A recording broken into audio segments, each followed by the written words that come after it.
Hurmatli vatandoshlar, sizlarga Moskva aviakassasining xizmatlarini taklif etamiz. Bizda chiptalarni eng arzon narxlarda sotib olishingiz mumkin va Rossiyaning istalgan hududidan siz xohlagan yo'nalish bo'yicha chiptalarni onlayn sotib olishingiz mumkin. Xizmatlar 100% ishonchli. Dunyo yangiliklari kanali buni kafolatlaydi. Batafsil ma'lumotlar ekraningizdagi raqamlarda.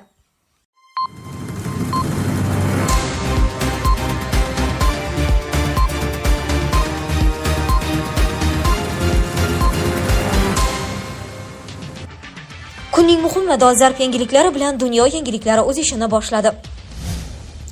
Tramp Ukraina bo'yicha yo'nalishni o'zgartirishni boshlagan. Rossiya Kursk viloyatidagi hududlarini qaytarishga 50 ming harbiy to'pladi. NT. Putin Ukrainaning taxminan 20% qo'lga kiritadi. NATO sobiq qo'mondoni. VP. Tramp Putinga qo'ng'iroq qilib Ukrainadagi urushni muhokama qildi. Eronda ko'chada yarim yalang'och yurgan qiz taqdiri ma'lum bo'ldi. Ukrainada harbiy xarajatlar bo'yicha hujjatlarni tozalash boshlandi. Olimlar AQShni halokatli ofatlar haqida ogohlantirdi.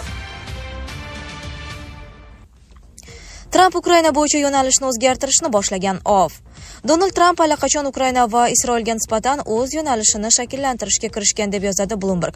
Saylangan prezident Donald Tramp 2 oydan keyingina o'z lavozimiga kirishadi. Biroq u hozirdanoq ikki asosiy issiq nuqtada Isroil va Ukrainada AQSh siyosatini shakllantirmoqda, deyiladi xabarda. Maqolada qayd etilishicha, AQSh saylovlaridan keyin dunyoqarashning o'zgarishi ayniqsa Ukrainada keskin kuzatilmoqda. Agentlik respublikachi Ukraina masalasini 24 soat ichida hal qilishga va'da berganini eslatdi. Material mualliflarining fikricha, Vladimir Zelenskiy o'ziga yaxshi sharoit yaratish uchun allaqachon faol bo'lishga harakat qilmoqda. Ta'kidlanishicha, Trampning g'alabasidan Isroil foyda ko'rishi mumkin. Tramp allaqachon Isroilga Eronning yadroviy dasturiga hujum qilish uchun ko'proq erkinlik berishni bildirgan. Ayniqsa Tehron o'z siyosatini o'zgartirishi va yadroviy qurolga ega bo'lishi mumkinligi haqida ishora qilsa, deb ta'kidlaydi mualliflar. Rossiya Kursk viloyatidagi hududlarni qaytarishga 50 ming harbiy to'pladi. NT. Rossiya armiyasi Kursk viloyatidagi hududlarni qaytarib olish uchun Shimoliy koreyalik askarlarni ham o'z ichiga olgan 50 ming harbiy to'pladi. Bu haqda AQSh va Ukraina rasmiylariga tayanib New York Times xabar berdi. Yaqin kunlarda harbiylar Ukraina qurolli kuchlari tomonidan qisman bosib olingan Kursk viloyatida keng ko'lamli qarshi hujumni boshlashi kutilmoqda. Ayni paytda Shimoliy Koreya qo'shinlari Kurskning g'arbiy qismida rossiyaliklar bilan jangovar tayyorgarlikdan o'tmoqda. Ularning soni 10 mingdan oshishi ma'lum qilingan. Rossiya Ukrainaning sharqidan qo'shinlarni ko'chirmasdan kuchlarini jamlashga erishdi. Bu Moskvaga bir vaqtning o'zida bir nechta yo'nalishda bosim o'tkazish imkonini bermoqda, deb yozadi NT. The Washington Post xabar qilishicha, Shimoliy Koreya harbiylari nafaqat Kursk viloyatiga, balki Ukraina bilan chegaradoshi bo'lgan qo'shni Belgorod viloyatiga ham yuborilgan. Putin Ukrainaning taxminan 20% qo'lga kiritadi. NATO sobiq qo'mondoni. NATO sobiq qo'mondoni James Stavders Rossiya prezidenti Vladimir Putin Ukrainaning 20% bosib olishi bilan yakunlanishini prognoz qilmoqda. Bu haqda Newsweek xabar berdi.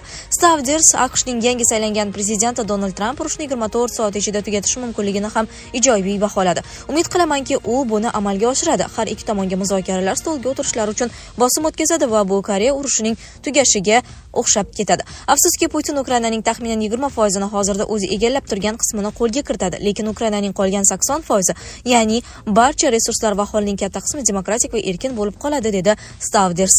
Shuningdek, u Ukraina NATOga a'zolik yo'lidan ketishi ehtimol bu 3-5 yil ichida amalga oshirishini aytdi. Bu dunyodagi eng yomon natija emas, dedi u. Stavdersning fikricha, Ukraina Yevropa ittifoqiga ham a'zo bo'lishi mumkin, chunki ittifoq Rossiyaning bosqiniga qarshi kurashda yordam berish uchun Ukrainaga milliardlab dollar sarmoya kiritgan. Putin Ukrainaning bu qismini yomon ko'radi. Xuddi ukrainlar ham Putin ularning mamlakatining 20% nazorat qilishini yomon ko'rgani kabi. Ammo bu muzokaralar masalasi, dedi iste'fodagi admiral. VP. Tramp Putinga qo'ng'iroq qilib Ukrainadagi urushni muhokama qildi.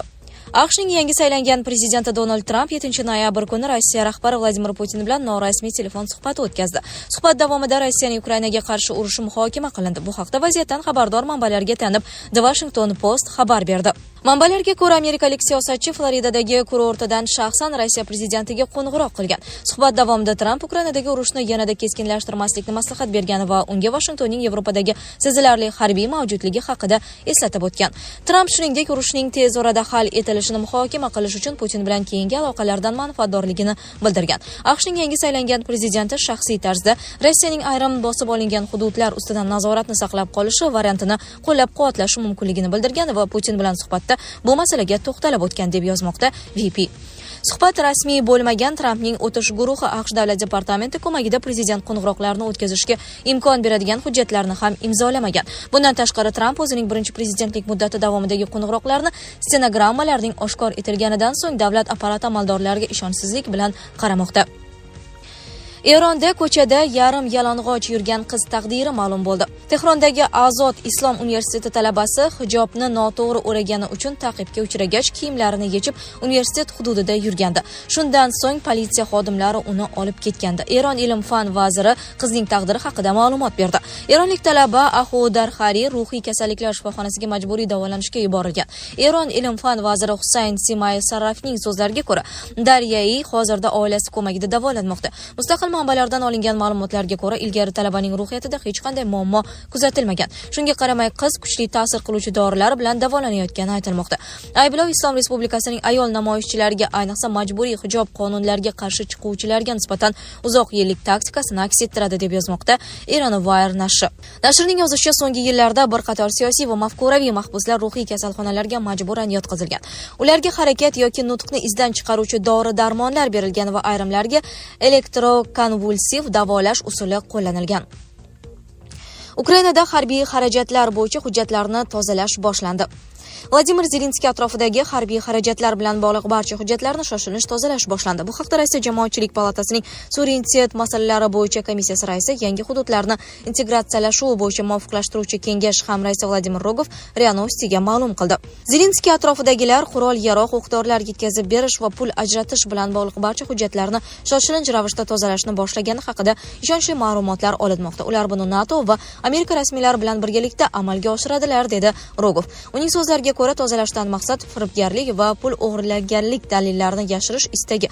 Chunki Kiyev rejimi AQShning saylangan prezidenti Donald Tramp Ukrainaga barcha harbiy ta'minotlarni tekshirishni boshlashini aniq tushuntirdi.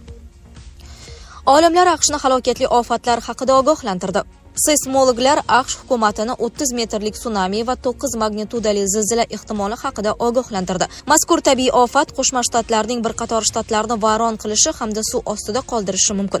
Manbaga ko'ra, olimlar yuqori aniqlikdagi suv osti xaritasi yordamida xavotirli belgilarni aniqlagan.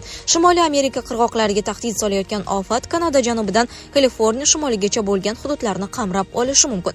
Ammo hozircha bu faqat prognoz. Olimlar yaqin kelajakda Qo'shma Shtatlar uchun tabiiy ofatlar xavfini aniqlash uchun ko'proq tadqiqotlar o'tkazishlari lozim. Mamlakat rasmiylari yuzaga kelishi mumkin bo'lgan ofatlar haqida hozirdan o'ylab ko'rishlari kerak va ekspert prognozlari tasdiqlansa, mahalliy aholi uchun evakuatsiyani tayyorlash, qirg'oq chizig'ini mustahkamlash hamda boshqa elementlardan himoya qilish uchun ko'plab choralar ko'rishi lozim. Tadqiqotchilarning ma'lumotlariga ko'ra, yaqin yillarda Qo'shma Shtatlar misli ko'rilmagan kuchli kataklizmlarga, xususan 30 metrli tsunami va 9 magnitudali zilzilaga duch kelishi mumkin. Seysmologlarning fikriga ko'ra, bir necha shtatlar halokatga uchrashi prognozlar tasdiqlansa, Amerika iqtisodiyoti trillionlab dollar yo'qotishi mumkin. Sizlarga yetkazmoqchi bo'lganlarimiz shulardan iborat edi. Dunyo yangiliklaridan uzoqlashmang.